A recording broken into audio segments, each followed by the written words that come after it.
ನಮಸ್ಕಾರ.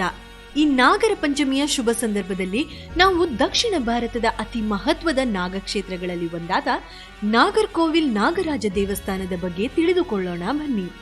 ತಮಿಳುನಾಡಿನ ಕನ್ಯಾಕುಮಾರಿ ಜಿಲ್ಲೆಯಲ್ಲಿರುವ ಈ ಪುರಾತನ ದೇವಸ್ಥಾನವು ನಾಗದೇವತೆಗಳಿಗೆ ಸಮರ್ಪಿತವಾಗಿದೆ.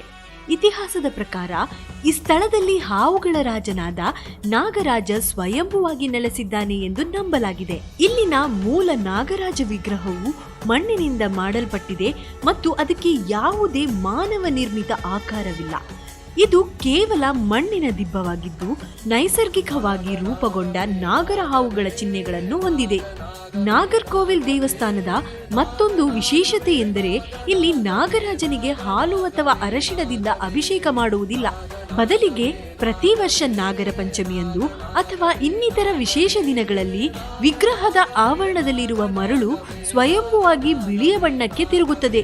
ಈ ಬಿಳಿ ಮಣ್ಣನ್ನು ಭಕ್ತರಿಗೆ ಪ್ರಸಾದವಾಗಿ ನೀಡಲಾಗುತ್ತದೆ. ಇದನ್ನು ಸೇವಿಸುವುದರಿಂದ ರೋಗ ನಿವಾರಣೆಯಾಗುತ್ತದೆ ಮತ್ತು ಸರ್ಪದೋಷ ನಿವಾರಣೆಯಾಗುತ್ತದೆ ಎಂಬ ಬಲವಾದ ನಂಬಿಕೆ ಇದೆ. ಪ್ರತಿ ವರ್ಷ ನಾಗರ ಪಂಚಮಿಯಂದು ಈ ದೇವಸ್ಥಾನದಲ್ಲಿ ವಿಶೇಷ ಪೂಜೆಗಳು ಮತ್ತು ಆಚರಣೆಗಳು ನಡೆಯುತ್ತವೆ. ಈ ದಿನ ಸಾವಿರಾರು ಭಕ್ತರು ದೂರದ ಊರುಗಳಿಂದ ಇಲ್ಲಿಗೆ ಆಗಮಿಸಿ ನಾಗರಾಜನ ದರ್ಶನ ಪಡೆದು ಪುನೀತರಾಗುತ್ತಾರೆ. ಈ ದೇವಸ್ಥಾನವು ಹಿಂದೂ ಧರ್ಮದ ಸರ್ಪಾರಾಧನೆಯ ಸಂಪ್ರದಾಯಕ್ಕೆ ಒಂದು ಜೀವಂತ ಉದಾಹರಣೆಯಾಗಿದೆ. ನಾಗರ್ಕೋವಿಲ್ ನಾಗರಾಜ ದೇವಸ್ಥಾನಕ್ಕೆ ಭೇಟಿ ನೀಡುವುದು ನಿಜಕ್ಕೂ ಒಂದು ಅದ್ಭುತ ಅನುಭವ. ಈ ನಾಗರ ಪಂಚಮಿ ನಿಮ್ಮೆಲ್ಲರ ಬಾಳಿನಲ್ಲಿ ಶಾಂತಿ, ಸಮೃದ್ಧಿ ಮತ್ತು ಉತ್ತಮ ಆರೋಗ್ಯವನ್ನು ತರಲಿ.